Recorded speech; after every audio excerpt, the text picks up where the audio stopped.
Funding for the Maddy Report is made possible by grants from the California Emerging Technology Fund, leaders in the quest for digital equity. The James Irvine Foundation, committed to a California where all low-income workers have the power to advance economically. Fresno State Associated Students, Inc., students serving students. BNSF Railway, moving our economy for 160 years. And The Wonderful Company. The Maddy Report is also made possible thanks to contributions from Harris Ranch Inn and Restaurant and E&J Gallo Winery. From the Maddy Institute, the Public Policy Institute for the Valley's 4 public universities, this is the Maddy Report with Executive Director of the Maddy Institute, Mark Keppler. Welcome. Ag is the lifeblood of the Valley's economy, and farm workers are the backbone of Valley agriculture, enduring long hours in the hot sun to bring us the nuts, fruits, and vegetables that all of us take for granted. But what happens when those workers, those key workers, become sick? How are the crops planted, maintained, and harvested? How do we ensure that we care for those who do so much for us? Our guest is Paulette. She's a research analyst with the Non-Partisan Public Policy Institute of California, who recently issued a report on the healthcare access available to California's farm workers. Welcome to the Maddy Report. Hi, thanks for having me, Mark. So listen, I'm wondering, it might be helpful if you could provide us a brief overview on the role farm workers play in California agriculture and the California economy. How many people work as farm workers? Exactly how big is the state's ag economy? Absolutely. So you started with some innocent questions, but some of them are actually a little bit harder to answer than you might expect. So the number of farm workers in the state is hard to estimate accurately. So my report has a pre-pandemic estimate from the 2019 American Community Survey of about 162,500 workers. However, there are experts on California farm workers using other data sources that estimate well more than 500,000. So that's still quite a range, although the numbers are still relatively small in our state of almost 40 million residents. This does contrast, however, with farm workers' significant contributions, as they are a key link in the food supply in the state as well as in the nation. And of course, that's because California is the leading agricultural state. Yeah, I want to ask you about that. What are the numbers for California agriculture? Oh, yeah. So in the 2020 crop year, California's ag revenues were around 49.1 billion, and that's down a little bit from the over 50 billion in the previous year, but still very high. And California is the nation's sole producer. So that means that we produce 99% or more of a number of commodities, including almonds, dates, pistachios, and figs. And over 3/4 of California crop sales are fruits, nuts, and vegetables, and many of these depend on farm workers for production and harvesting. So now we all had to deal with COVID pandemic. How did it affect farm workers? Well, many of us began working virtually. And in contrast, most farm workers have continued their essential in-person work. There was a study from the California Institute of Rural Studies that documented farm workers' difficult circumstances. They were dealing with fear of catching COVID-19 at work, and they were experiencing barriers to healthcare and social services, but also feeling like they didn't have a choice but to keep working in order to survive economically. Yeah, I mean, generally speaking, a lot's been done in the area of healthcare. I'm just wondering, generally speaking, what are some of the recent policy changes that have addressed healthcare in California, generally? Sure. Well, there have been a series of policy changes that could improve access to health insurance and health services for farm workers who are overwhelmingly immigrants and many of whom are low income. And additionally, over half of immigrant farm workers are undocumented. So these are all characteristics associated with barriers to care. At the federal level, the Affordable Care Act, or the ACA, allowed California to expand Medi-Cal eligibility to most low-income residents starting in 2014. The ACA also includes something called an employer mandate, which requires large companies to offer affordable private insurance.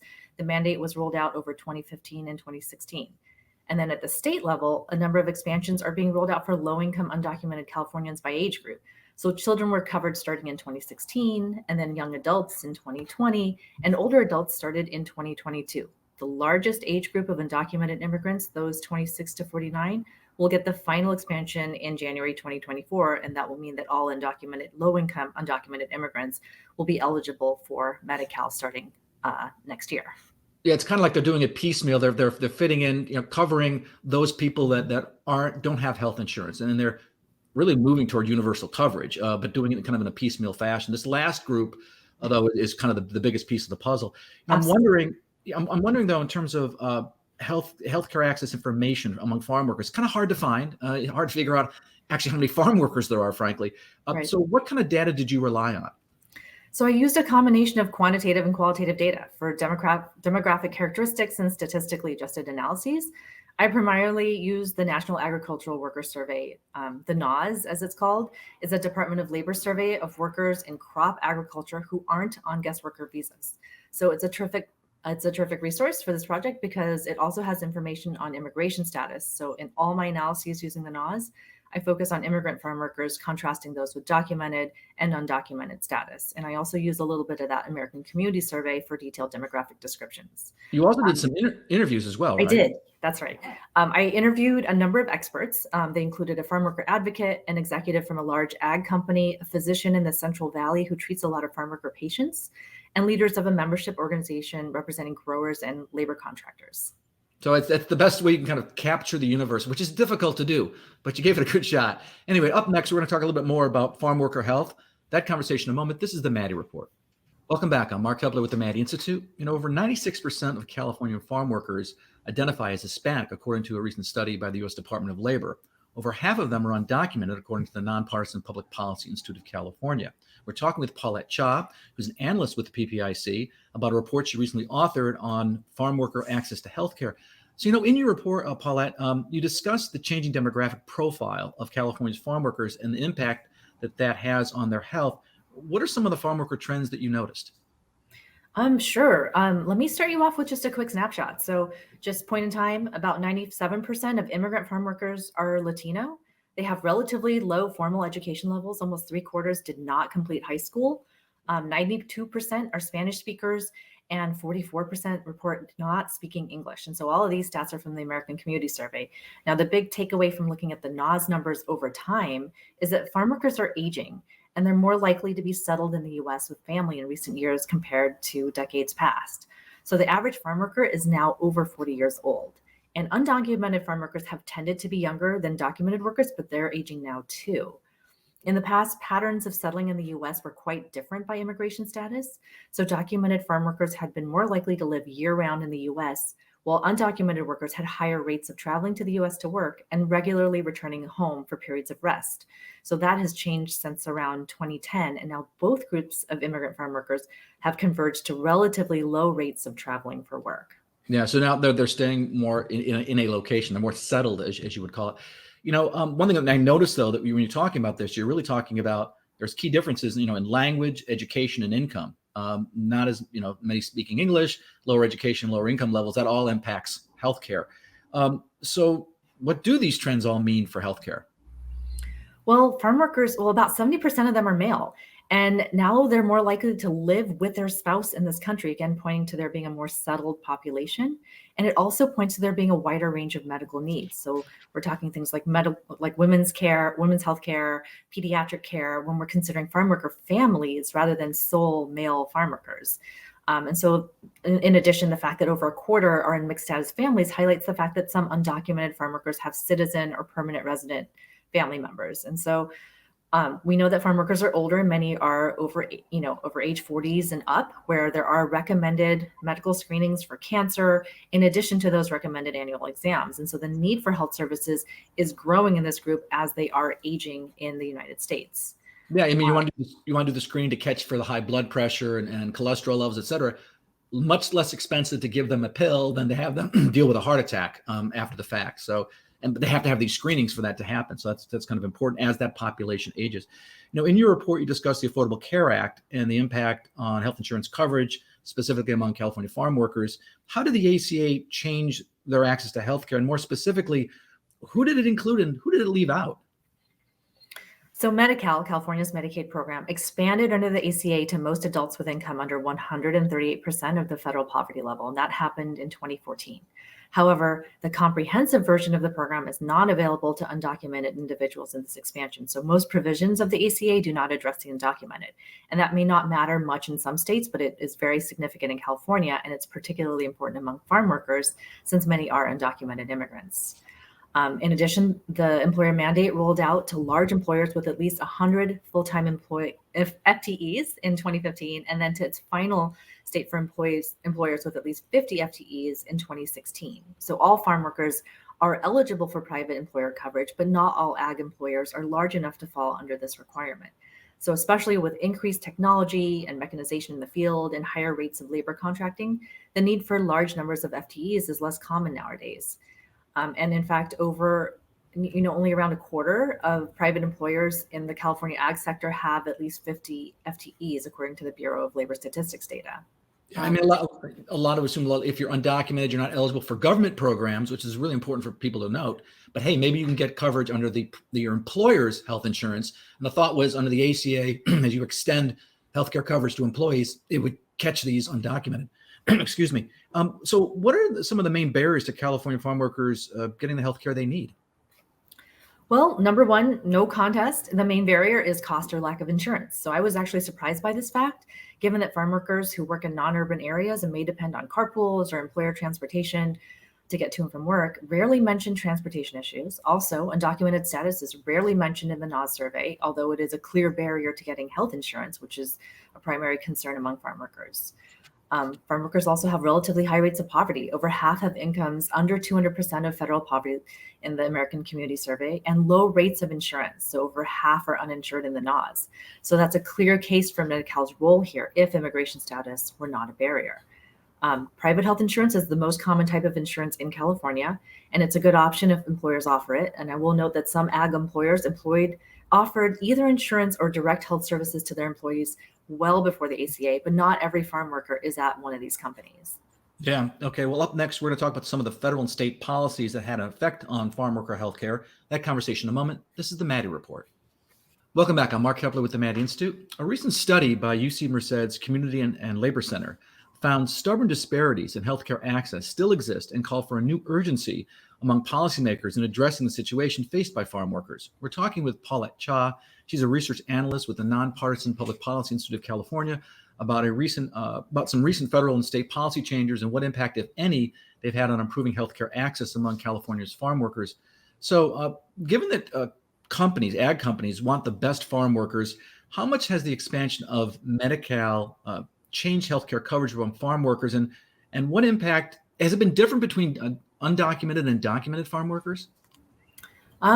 Well, following Medi-Cal expansion, just looking at the trends, there's a clear bump up in overall coverage and in Medi-Cal specific coverage among documented farm workers. So this levels off around fiscal year 2016, and there's a more muted response among the undocumented farm workers. This is not surprising since they only got access to care for medical emergencies. So the visual intuition also bears out in the statistically adjusted analyses, with documented workers having significantly higher rates of Medi-Cal than undocumented workers in the post-expansion period. The pattern of employer coverage does not correlate much to the employer mandate rollout. It may simply be that only a small number of ag employers fall under the mandate due to company size. Moreover, some employers were already providing coverage or direct health care to their farm workers, so the mandate probably did not change their offerings. That's kind of surprising. A lot of people thought, the ACA employer mandate, where it requires employers with 50 or more employees to provide health insurance for those employees, that was going to have a big impact. But did it really have a big impact on the overall health insurance coverage among California farm workers? Doesn't sound like it did. I don't see a lot of change. That is correct. And I think that perhaps in this current era of greater mechanization and more contracted labor, there just aren't as many grower operations that have large numbers of direct employees. I also took a look at the labor contractors themselves, which of course are also companies that would be subject to the employer mandate. And it's just not clear that there are enough large ones that it would make a really big difference. And in fact, I don't see a lot of difference between directly hired farm workers or their counterparts with the contractors. I was trying to figure out, when I was reading your report, I was trying to figure out, boy, why is that? Because the assumption was this was going to result in more coverage. And then you talked about something called the opt-out, crowding out term. Can you explain that?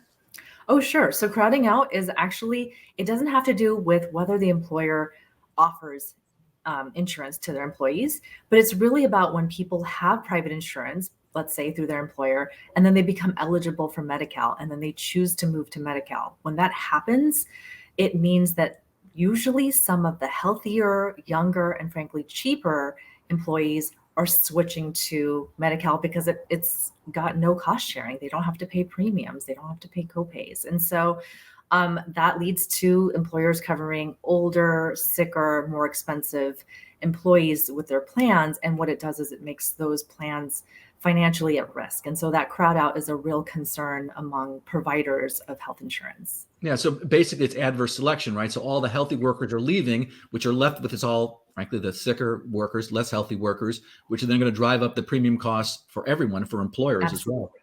Yeah. So, Absolutely. Got it. yeah. So I think I understand then what crowd out is doing and how the impact it's having. Is it fair to say that you find documented farm workers have fewer healthcare issues than healthcare cost issues or health insurance issues, concerns, as opposed to undocumented? I think that is fair. So first, the similarities between the two groups. Cost or lack of insurance is the biggest hurdle for documented and for undocumented farm workers. But it's completely fair to say that documented farm workers now have fewer healthcare cost or insurance concerns. And so following the Medi-Cal expansion, we see higher rates of any coverage, Medi-Cal coverage, and lower concerns about cost or lack of insurance among documented farm workers. And moreover, those differences in reporting that concern are significantly different between documented and undocumented farm workers in almost every year after the Medi-Cal expansion. Yeah, so it's not really changing, it sounds like. The situations, I mean, undocumented are really where the problem is in terms of coverage. It's the undocumented. And I think that seems right. I would also add those that work at small employers, as well as slightly higher income farm workers who don't quite make that 138% of poverty cutoff, but are still unable to afford health insurance, on the individual market. Yeah, it's just interesting, by the way, that the poverty level cut off at 138%. I always wonder where that 38% comes from, but we'll leave that for another conversation. Up next, what do you need to do to ensure that those who plant and harvest our crops are provided the necessary health care to keep them and our valley's economy healthy? That conversation in a moment. This is the Maddy Report. Welcome back. I'm Mark Keppler with the Maddy Institute. Now, given farm workers' important role in the valley, state's, and nation's economy and food supply chain, protecting their health would seem to benefit all of us. So what is the current state of health care access among farm workers, and how could it be more efficiently and effectively provided? We're talking with Paulette. She's with the Non-Partisan Public Policy Institute of California, recently wrote a report on healthcare access available to California farm workers, and about some of the conclusions and recommendations we're going to discuss here in a second. So first of all, what has changed when it comes to health insurance barriers when it comes to farm workers? I would say that the changes have been uneven. So low-income documented farm workers did seem to get access to Medi-Cal through the ACA expansion. So there were fewer changes for undocumented farm workers, and we still see high rates of uninsured status across both groups. I would also highlight that those who are not low income enough for Medi-Cal but still don't have access to employer coverage are possibly struggling with getting access to healthcare. So this group will still have barriers after the final state expansion to all undocumented immigrants in 2024. So figuring out how to get insurance or health services to slightly higher income workers will be the next step in filling the gaps for this important population. In the past, California had planned to ask the federal government for a waiver to let undocumented immigrants purchase insurance on Covered California. The state pulled back when the Trump administration came online because they were viewed as hostile to immigrants more generally. But if such a proposal were to be revisited, it could be helpful for this slightly higher income group, especially the undocumented. Yeah, well, right now they're trying to cover the last group left of undocumented that they're trying to cover for California. That is all. It's the largest group. It's obviously going to be probably the most expensive group. So the question becomes, okay, where's the financing to pay for this healthcare? That's right. So in fact, the financing is the key concern, and so I think California has been convening a work group around coming up with a unified financing system for the state, whether that's going to be single payer or if it's going to be a patchwork of different approaches. It seems like right now the policy track is to kind of expand Medi-Cal to different groups of undocumented immigrants, which are the largest group of uninsured in the state. And so it does feel like we're following a patchwork policy, but I do know that there are larger questions being asked by that work group. The questions that I've been hearing and talking to experts has also been around what is the role of employer insurance if we do have massive expansions of Medi-Cal, going back to your earlier question, Mark, about crowd out.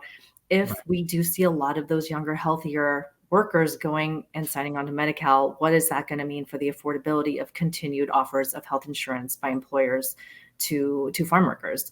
And I did hear some concerns around how that was going to continue to work. And and what exactly the vision was for how much employer insurance would cover a low-income population as opposed to Medi-Cal. Yeah. I mean, the other thing too is frankly the budget, right? The budget was looking real good a few years ago, last year, whatever. It's gotten worse, and the question is, where are they going to be able to pay to afford this? So let me ask another question. So what are the future policy changes at the federal or state level that we're likely to see to address some of these issues? Well, federal reform to cover undocumented is pretty unlikely. There's been a lot of talk, and especially I would say President Biden does have a vision for a broader immigration reform that has fast tracks for citizenship or fast tracks to legal status, I would say, for undocumented who work in farm work. And so there have been previous proposals that have not passed in this same space. I think that what we're going to expect is for California to be a leader. We have a very large ag economy. We have a very large undocumented population. For undocumented farm workers, I think that that state relief coming from Medi-Cal expansions is going to be very important. Although, as I said earlier, we're not sure exactly what's going to happen with those slightly higher income individuals. Yeah, let me ask you this though. What about the issue of families and how the role of families in farm worker healthcare? What does that mean? What are the implications there? Well, when I mentioned that settled farm worker families now imply a need for women's health care or pediatric care, et cetera, it's kind of easy to interpret that as more need, more burden. But in fact, the uplifting story is that family can be a source of health itself. I mentioned low formal levels of education among farm workers, and this can lead to difficulty following medical advice when workers see healthcare providers. But I spoke with two experts who felt that family can be included in visits, included in treatment plans, and also included in public health outreach to improve farm workers' health.